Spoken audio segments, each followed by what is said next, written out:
Hello साथियों, learn with Kundan अनमोल के YouTube channel पे मैं कुंदन श्रीवास्तव आप सभी का स्वागत करता हूं। छात्रों, इस वीडियो के अंतर्गत हम कक्षा 10 के चैप्टर 8 त्रिकोणमिति यानी ट्रिग्नोमेट्री के चैप्टर से रूबरू होंगे। इसमें हम समझेंगे कि त्रिकोणमिति क्या है और कक्षा 10 के सिलेबस में कितना हमको त्रिकोणमिति के बारे में पढ़ना है। जैसा कि आपको पता होगा कि त्रिकोणमिति कक्षा 10 से ही शुरू हो रही है। पिछली कक्षाओं में ये सिलेबस में आप लोगों के नहीं था, तो ये सभी लोगों के लिए नई चीज़ है। तो सबके लिए चीज़ें आसान भी होगी, थोड़ी कठिन भी होगी। तो घबराना नहीं है इस चैप्टर से, बहुत आसानी तरीके से आप इसको समझ सकते हैं। तो आइए स्टार्ट करते हैं इस वीडियो को। देखिए, चैप्टर का नाम ही है त्रिकोणमिति। त्रि का मतलब होता है तीन, कोण का मतलब आप सभी को पता है कि कोण का अभिप्राय क्या होता है। मिति का मतलब होता है मापन। यहाँ हम कोण का परिभाषा आपको नहीं बताने आए हैं। त्रिकोण का मतलब तीन कोणों वाली मिति मतलब मापन। यहाँ हमने अर्थ लिखा है कि त्रिभुज की भुजाओं को मापना ही त्रिकोणमिति के अंतर्गत हम सीखेंगे। इसका उपयोग कहाँ है तो समझ लीजिए कि त्रिकोणमिति का उपयोग भवनों की ऊंचाई मापने में, किसी बड़े इमारत को, किसी बड़ी बिल्डिंग को मेजरमेंट करने के लिए भी आप इसका प्रयोग किया जाता है। विज्ञान के क्षेत्र में भी इसका उपयोग है। अभियंताओं यानी इंजीनियर्स लोग भी अपने कार्य क्षेत्र में इसका प्रयोग करते हैं। तो हमको कक्षा 10 में अभी स्टार्ट करना है इसका इंट्रोडक्शन। तो शुरू करते हैं। देखिए, त्रिकोणमिति जैसा कि अभी आपने पढ़ा है कि तीन भुजाओं वाली यानी त्रिभुज। तो त्रिभुज के अंतर्गत इसमें सबसे महत्वपूर्ण जो त्रिभुज का एक प्रकार होता है समकोण त्रिभुज। इसी के आधार पर यहीं से शुरुआत करना है त्रिकोणमिति का। त्रिकोणमिति का स्टार्ट का मतलब शुरू ही हमको कहाँ से करना है?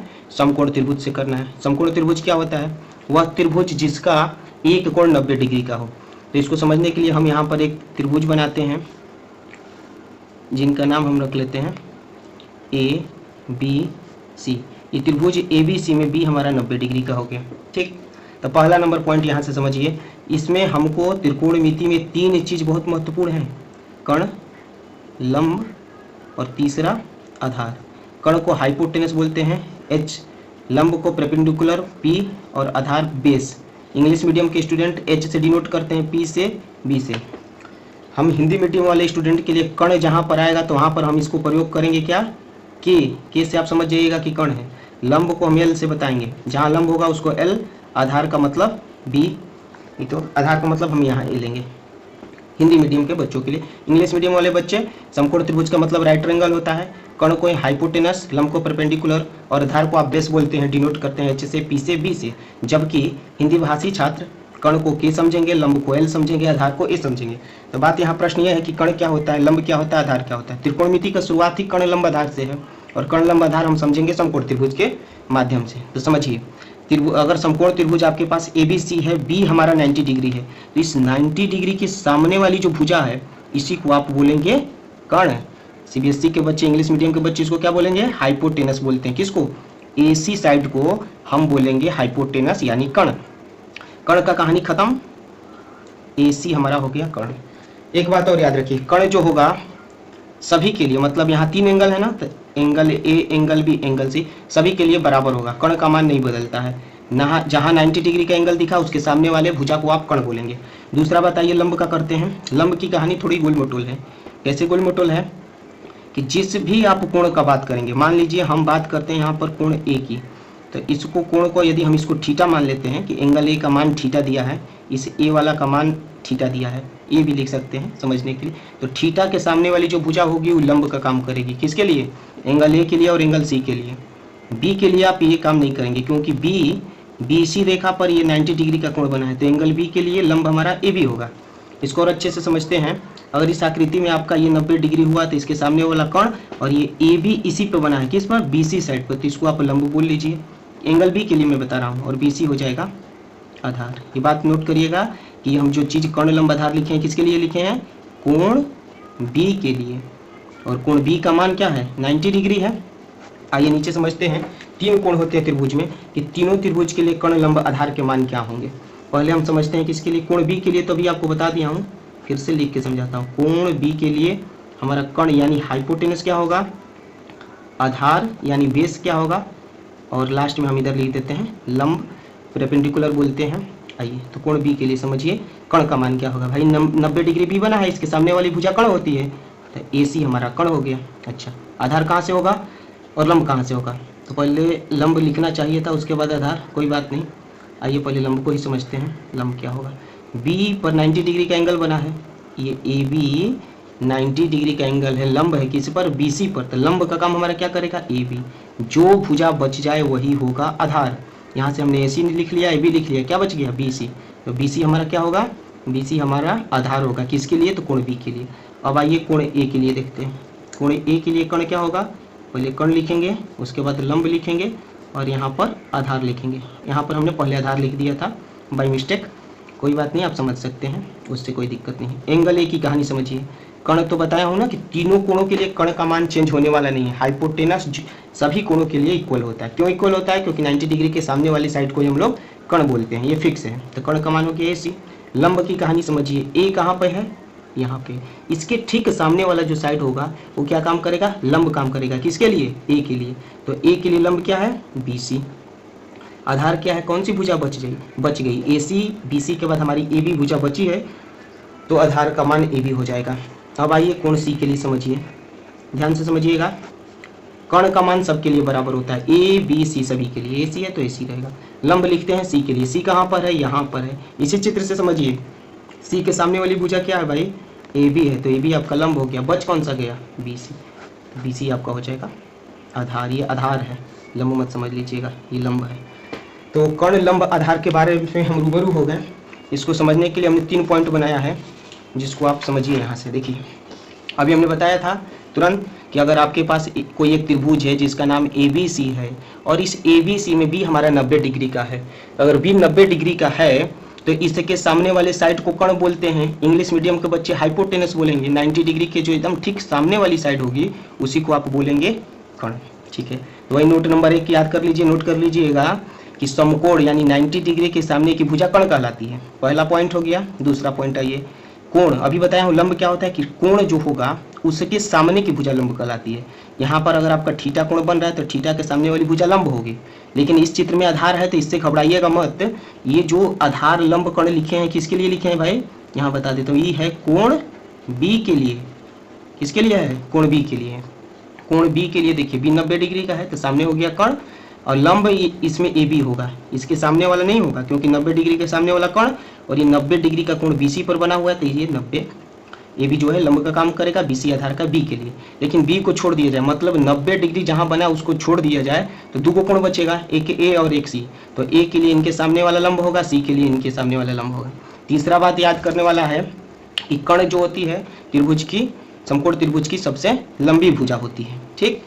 तो ये 3 चीजें आप समझ गए होंगे कर्ण लंब आधार का।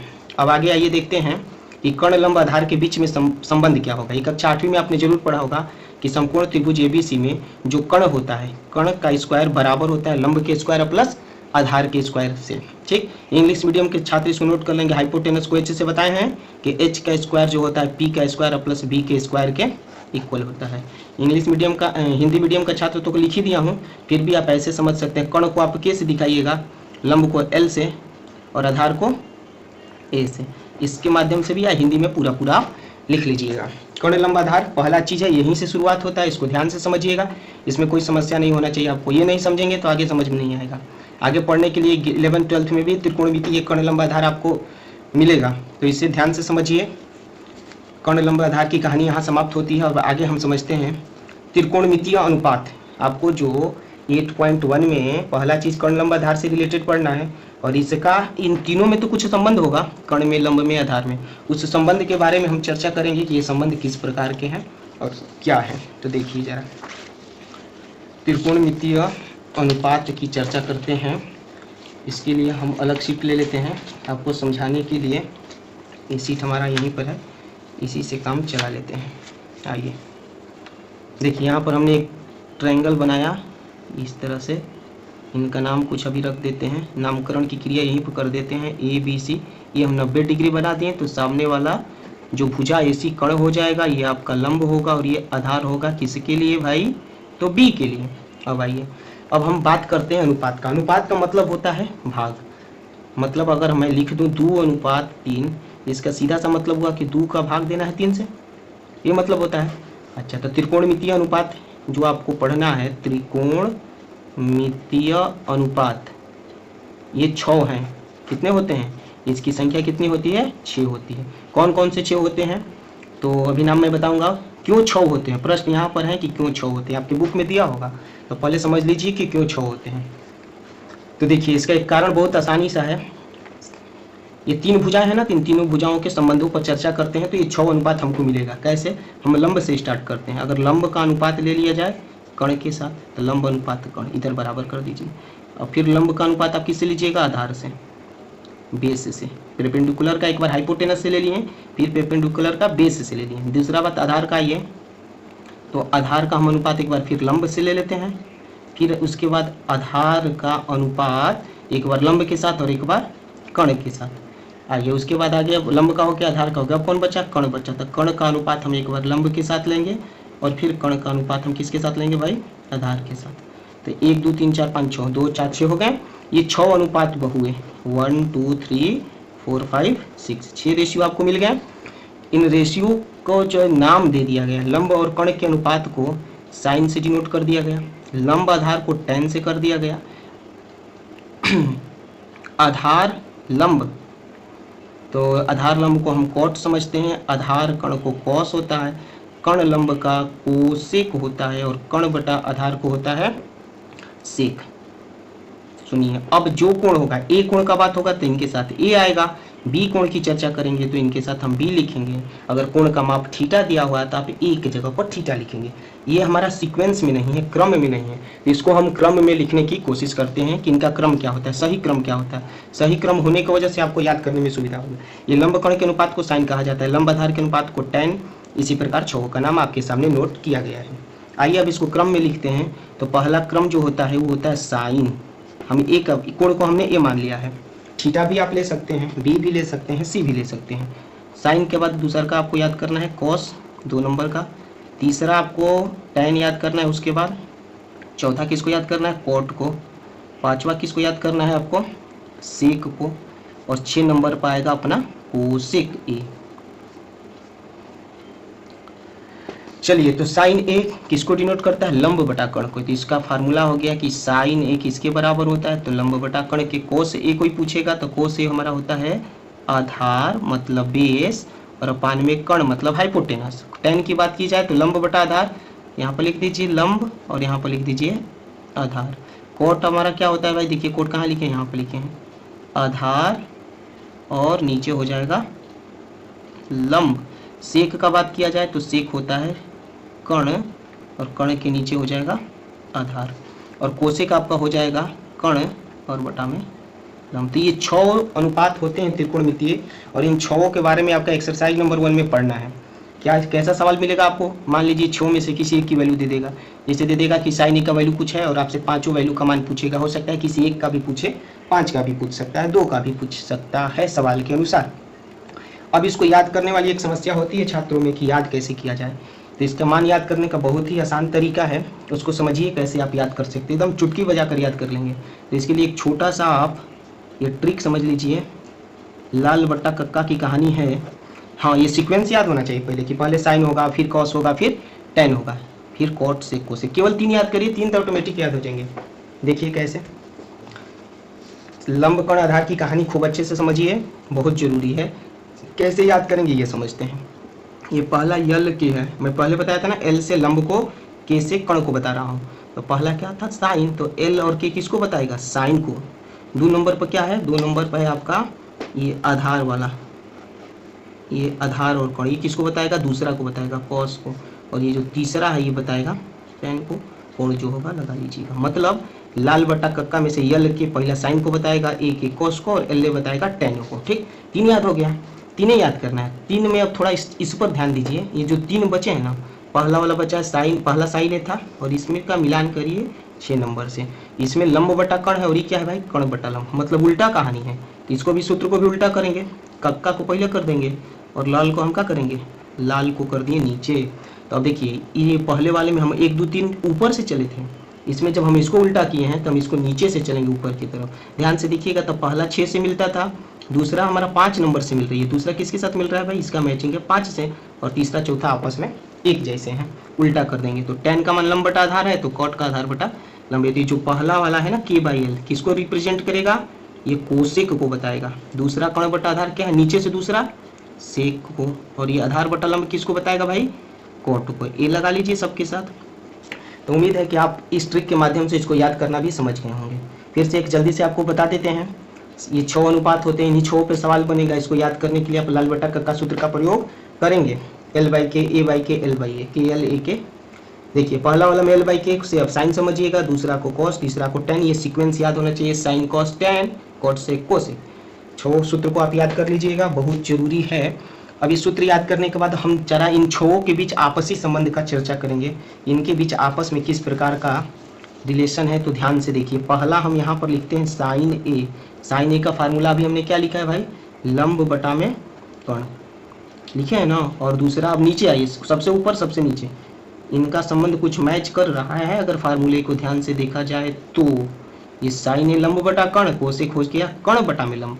ये आपका P/H है और ये H/P है। मतलब क्या हुआ कि रेसिप्रोकल का कहानी है, यानी आप लिख सकते हैं कि साइन ए का मान क्या होगा, इक्वल होगा किसके इक्वल होगा, 1/कोसेक ए का। होगा कि नहीं, देख लीजिए कैसे। साइन ए को आप क्या लिखेंगे, लंब बटा में कर्ण, लंब लिखेंगे और नीचे क्या लिखेंगे, कर्ण लिखेंगे। अगर इसको बराबर करना है तो 1, और कोसेक ए का मान है कितना, कर्ण बटा में लंब। इसको जब सॉल्व करिएगा तो पलट के लंब कहाँ चला जाएगा, ऊपर, कर्ण कहाँ आ जाएगा, नीचे। तो लंब बटा कर्ण के बराबर हो गया ना। मतलब साइन किसके बराबर हो गया, कोसेक के। तो इसको आप लिख सकते हैं साइन ए बराबर उसके रेसिप्रोकल के, कोसेक के नहीं, उसके रेसिप्रोकल यानी व्युत्क्रम के बराबर होता है। तो एक सूत्र आप ये भी नोट कर लीजिए, अगले पेज पर लिखता हूँ इधर आपको। देखिए कि साइन ए बराबर सूत्र होता है लंब बटा में कर्ण, होता है ना भाई, और कोसेक की कहानी होती है ठीक उल्टा, कर्ण बटा में लंब। मतलब आप इसी के आधार पर कह सकते हैं कि साइन ए बराबर होगा 1/कोसेक ए के, या आप ये भी बोल सकते हो कि कोसेक ए बराबर होगा 1/साइन ए के। इसी प्रकार आप ध्यान से देखेंगे तो इधर देखिए, कोस का आधार बटा कर्ण और सेक का क्या है, कर्ण बटा आधार। मतलब आप ये भी बोल सकते हो कि कोस ए किसके बराबर होगा, तो 1 में सेक ए के, और सेक ए किसके बराबर होगा, तो आप बोल सकते हो 1 में कोस ए के। 4 सूत्र हो गए। अब कौन से बचे, 2 अनुपात और बच गए। एक tan का बचा, तो tan होता है आपका कॉट के रेसिप्रोकल। tan ए बराबर 1/कोट ए और कोट ए बराबर होता है 1/tan ए। ये 6 अनुपात होते हैं। जैसे ये 2 लिखकर मैं ये लिखा हूँ ना, साइन बराबर लंब बटा कर्ण, कोसेक बराबर, ये साइन और कोसेक एक दूसरे के रेसिप्रोकल होते हैं। उसी प्रकार कोस सेक की भी कहानी कुछ उसी प्रकार है। कोस ए का मान क्या होता है, आधार और नीचे कर्ण होता है, और ये सेक का जो कहानी है ठीक उल्टा है, कर्ण बटा आधार है। मतलब कुछ रेसिप्रोकल समझ में आ रहा है आपको ना, व्युत्क्रम उल्टा। जैसे आधार बटा कर्ण है तो इसका जब रेसिप्रोकल करेंगे तो सेक पता होगा, कॉस का रेसिप्रोकल करेंगे मतलब व्युत्क्रम करेंगे तो सेक पता चलेगा, सेक का व्युत्क्रम करेंगे तो कॉस ए पता चलेगा। उसी प्रकार tan कॉट का, तो tan का सूत्र होता है लंब बटा में आधार, और आपका कॉट का सूत्र होता है आधार बटा में लंब। tan का लंब बटा आधार और कॉट का होता है आधार बटा लंब। मतलब इसका रेसिप्रोकल कर देंगे तो कॉट वाला निकल जाएगा, और कॉट का रेसिप्रोकल यानी व्युत्क्रम कर देंगे। तो ये सूत्र भी आपको ख्याल रखना है, बहुत जरूरी होने वाला है। अच्छा, अब ध्यान से, अगर इन्हीं 6 सूत्र से और सूत्र बनेगा इस वीडियो में, हम आपको सूत्र अब इसके बाद आगे इसी में समझा देते हैं। चलिए ये देखिए, इन दोनों को देखिए, हमने अभी क्या निकाला है निष्कर्ष कि साइन ए बराबर, ये सारे फार्मूले बन रहे हैं, सब फार्मूला बन गया। ये एक फार्मूला, 2, 3, 4, 5 और 6 सब याद कर लेना आपको, इसका जरूरत अभी 8.1 में पड़ेगा। इसी के आधार पर और क्या फार्मूले बनेंगे, तो देखिए ये साइन के रेसिप्रोकल किए थे तो कोसेक का मान पता चल रहा था, कोसेक का रेसिप्रोकल कर रहे थे तो साइन का। अगर इसको हम क्रॉस मल्टीप्लाई कराते हैं तो आपका फार्मूला क्या बन जाएगा, साइन ए गुणे कोसेक ए बराबर क्या, 1। बहुत काम की चीज़ है। बहुविकल्पी ऑब्जेक्टिव में पूछता है कि sine theta into cosec theta का मान क्या होगा, 0, 1, 2, इनमें से कोई नहीं। तो आप इस चीज़ को जानेंगे तो आंसर कर देंगे 1। उसी तरह ये देखिए, कोस सेक की कहानी भी कुछ इसी प्रकार है कि कोस ए किसके इक्वल होता है, 1/सेक ए के। या आप बोल सकते हो कि सेक भी कोस ए के 1 के, मतलब रेसिप्रोकल होता है। इसको भी आप करेंगे तो हो जाएगा कॉस ए मल्टीप्लाई सेक के बराबर 1। दूसरा ये भी एक फार्मूला का बाहर है समझिए, लेकिन एकदम स्टेप बाय स्टेप है। अगर कोई भी स्टेप मिस करिएगा तो कुछ समझ में नहीं आएगा। स्टेप बाय स्टेप चलेंगे तो बहुत आसान होने वाली चीज़ है, और त्रिकोणमिति से आप भगेंगे नहीं। भगना नहीं है तो आपको कर्ण लंब आधार की कहानी ढंग से समझना होगा। ओह, यहाँ पर यही चीज़ मैं रिपीट कर दिया, इसको कट कर देता हूँ, नीचे नोट कर देता हूँ कि tan a और मल्टीप्लाई cot a बराबर 1। ये कैसे लिख रहा हूँ, समझ में आया? नहीं आया तो देखिए ऐसे समझिए, साइन a के नीचे कुछ नहीं है, उसके डिनोमिनेटर यानी हर में तो 1 लिख लिया, क्रॉस मल्टीप्लाई कराया हूँ, गुणा कराया हूँ, तिरछा तिरछी गुणा, तिर्यक गुणा बोलते हैं, वज्र गुणन भी बोलते हैं। तो साइन a का मल्टीप्लाई कोसेक के साथ और 1 में 1 का किया हूँ तो 1 मिल गया। उसी प्रकार कोस a के नीचे भी 1 ले लेंगे, कोस का सेक से मल्टीप्लाई और 1 का 1 से। एक फार्मूला ये tan का cot के साथ और 1 का 1 के साथ। ये सारे फार्मूले 8.1 में आपको कहीं ना कहीं देखने को जरूर मिलेंगे। लेट ना करते हुए अब इसी पर ये कर्ण लंब आधार से रिलेटेड एक सवाल हम करते हैं। देखिए, जिसको समझ में नहीं आया वीडियो को रोक के पीछे करके आप आराम से देख सकते हैं, समझ जाएंगे। आइए अभी एक देखिए सवाल। साइन a का मान 3/5 दिया है तो पूछा है कि शेष अन्य त्रिकोणमितीय अनुपात ज्ञात करिए। लिख लीजिए, सवाल लगाइए, बहुत आसानी से लग जाएगा। साइन a का मान 3/5, इसके लिए सूत्र याद होना चाहिए। तो साइन का सूत्र हमको याद है, हम लिख देते हैं। क्या होता है? लंब बटा में कर्ण। पूछा है कि शेष अन्य टोटल को त्रिकोणमितीय अनुपात होते हैं 6 में से 1 दे दिया। पूछा कितना आपसे? 5 पूछा है। तो साइन का मान लिख लिए। इसको लगाने के लिए आपको एक चित्र बनाना होगा। चित्र बना दीजिए। चित्र बनाते समय ध्यान रखिएगा, यहाँ पर जो कोण देगा ना उसको 90 नहीं लिखना है, यहाँ पर जो कोण देगा उसको 90 नहीं लिखना है, बाकी किसी को लिख लीजिए। तो हम इसका नाम B रख देते हैं, इनका नाम A और इनका नाम C। अब चित्र से वैल्यू इसमें पुट करना है। कर्ण का मान कितना? 5। तो कर्ण होता कौन सा है भाई? 90 के सामने वाला, तो इसका मान 5 हो गया। लंब कौन सा रखेंगे? तो ये A के लिए अभी बताए थे वीडियो में कि A के लिए जिस कोण का बात होगा उसी के सामने वाला लंब होता है। तो लंब का मान 3, तो ये वाला वैल्यू 3 का हो जाएगा। अब लिखेंगे यहाँ पर समकोण, ये वाला हमको पता नहीं है तो ये निकालेंगे पाइथागोरस प्रमेय से। समकोण त्रिभुज ABC में फार्मूला क्या होता है? हाइपोटेनस यानी कर्ण का स्क्वायर बराबर लंब, मतलब परपेंडिकुलर का स्क्वायर प्लस आधार बोले तो बेस का स्क्वायर। कर्ण का मान नाम लिख देते हैं, AC है, लंब के जगह पर AB। लंब हमारा 90 डिग्री के आधार पर लिखा जाएगा फार्मूले में, आधार का मान BC का स्क्वायर। अब वैल्यू पुट करिए, 5 का स्क्वायर, AB क्या है भाई? AB का तो मान ही निकालना है, और BC के जगह पर 3 है तो 3 का स्क्वायर। स्क्वायर करेंगे तो 25 होगा। ये AB स्क्वायर, ये 3 का 9, 9 को साइड चेंज करेंगे, साइन भी चेंज हो जाएगा, चिन्ह में परिवर्तन हो जाता है पक्षांतर करने पर। 25 में से 9 गया 16, AB का स्क्वायर। ये 16 को आप लिख सकते हो 4 का स्क्वायर बराबर AB का स्क्वायर। कंपेयर करेंगे तो AB का मान निकल के आ गया 4। AB का मान आपने पता कर लिया 4। अब फार्मूला आपको लगा देना है। साइन पता है ना, क्रम से लिखिएगा। cos A, इधर लिख दिए tan A, उसके बाद आता है cot A, फिर लिखिए sec A, फिर लिखिए cosec A। बस फार्मूला लगाइए, उत्तर आ जाएगा। कोस का भी सूत्र आपको पता होगा, नहीं होगा तो याद करिए, आधार बटा में कर्ण। आधार का मान क्या होगा? A के लिए है ना, तो जिस कोण के लिए होगा पहले वहां पर आप एक और काम करिएगा, लिख लीजिएगा यहाँ पर कोण A के लिए कर्ण का मान क्या है, लंब का मान क्या है, और नीचे लिख लीजिएगा आधार का मान क्या है, और इसी में से देखकर आपको लिख देना होगा। तो कर्ण का मान क्या है भाई? 5 है, 5 लिख दिया। लंब का मान कितना है? A के लिए लंब हमारा 3 होगा। कोण A के सामने वाली भुजा लंब, थीटा के सामने वाली भुजा लंब होती है, जो बच गया आधार। बस वैल्यू पुट करिए, आधार के बटा में कर्ण। आधार का मान 4, कर्ण का मान 5। tan का सूत्र लिखिए, लंब बटा में आधार, लंब का मान 3, आधार का मान 4। कोट बराबर ठीक उल्टा, मतलब आधार बटा में लंब, tan का उल्टा होता है, तो इसको भी पलट दीजिए, 4/3। आधार का मान 4, लंब का मान 3। सेक का मान क्या होता है भाई? तो कर्ण का बटा में आधार यानी बेस, हाइपोटेनस के अपन में बेस होता है। कर्ण की जगह पर आप क्या नोट करिएगा? 5, आधार की जगह पर 4। लास्ट होता है कोसेक। कोसेक का फार्मूला कर्ण बटा में लंब, कर्ण का मान 5, लंब का मान 3। तो एक उदाहरण हमने समझाया, जो भी आप लोगों को कर्ण लंब आधार के बारे में बताया, त्रिकोणमितीय अनुपात 6 होते हैं उसके बारे में बताया, और उससे जो सूत्र बने, फार्मूले बने वो बताया। वीडियो को ध्यान से देखिए, समझिए, और उसी के आधार पर एक हमने आपको उदाहरण समझाया। अगले वीडियो में हम 8.1 का उदाहरण के सारे सवाल देखेंगे।